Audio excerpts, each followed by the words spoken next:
আসসালামু আলাইকুম। তো গতদিন আমরা শিখেছিলাম ত্রিকোণমিতিক অনুপাত সমূহের সাইন এবং এর অনুপাত কস, ট্যান, সেক, কোসেক এবং কট এদের অনুপাতের ব্যাপারে। আজকে আমরা শিখব এই যে সাইন ও যেহেতু সাইন কোসেকের বিপরীত বা গুণোত্তর বিপরীত, সাইন আর কোসেকের মধ্যে একটা সম্পর্ক আছে। একইভাবে কস সেকের মধ্যে একটা সম্পর্ক আছে, ট্যান কটের মধ্যে একটা সম্পর্ক আছে, সেই সম্পর্ক নিয়ে। তো দেখো, যেহেতু সাইন হচ্ছে কোসেকের ঠিক বিপরীত রাশি, সেহেতু আমরা সাইন থিটা ইকুয়াল লিখতে পারবো 1/, কোসেক থিটা। একইভাবে cos থিটা ইকুয়াল কি লিখতে পারবো বলো তো? যেহেতু cos এর বিপরীত sec, তাহলে আমরা লিখতে পারবো 1/, sec থিটা। আবার tan, তাহলে tan থিটা এর গুণোত্তর বিপরীত কে?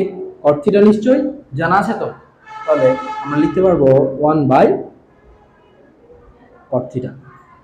এখন দেখেন, যেহেতু সাইনের গুণোত্তর বিপরীত 1/cosec, ঠিক তেমন ভাবেই কোসেক থিটা এর গুণোত্তর বিপরীত হচ্ছে 1/sin থিটা। একইভাবে সেক থিটা এর গুণোত্তর বিপরীত হচ্ছে 1/cos থিটা। আবার কট থিটা এর গুণোত্তর বিপরীত হচ্ছে 1/tan থিটা।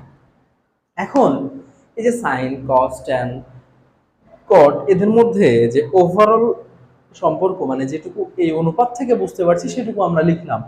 এখন ট্যান আর কটের সাথে, এই যে ট্যান আর এই যে কট এর সাথে, ট্যান কটের সাথে সাইন আর কসের একটা বিশেষ সম্পর্ক আছে। সাইন এবং কসের একটা বিশেষ সম্পর্ক আছে। সম্পর্কটা কি? আমরা যেহেতু এইরকম এখানে দেখেছিলাম, আমরা ট্যানকে নিয়ে একটু কাজ করি। ট্যান, তো একটু দেখি, এই যে ট্যান ছিল লম্ব বাই ভূমি, আমরা এখানে কি করতে পারতাম? আমরা ট্যান থিটার এই জায়গায়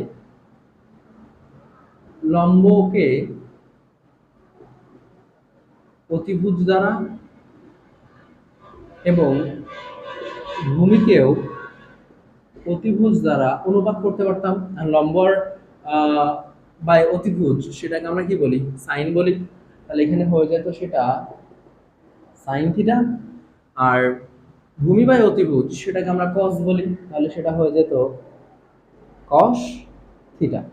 তাহলে দেখা যাচ্ছে যে ট্যান থিটা সমান আমরা বিশেষভাবে আর একটা রূপ লিখতে পারছি, সেটা হচ্ছে tan theta equal sine theta divided by cos theta. আবার একইভাবে যেহেতু ট্যান আর কট পরস্পর গুণোত্তর বিপরীত, সেহেতু আমরা কট থিটা ইকুয়াল লিখতে পারবো কি? Cos theta divided by sine theta. Good, cos theta divided by sine theta. আচ্ছা, আজকের মতো এ পর্যন্তই। ইনশাআল্লাহ দেখা হবে পরবর্তী ক্লাসে। আসসালামু আলাইকুম।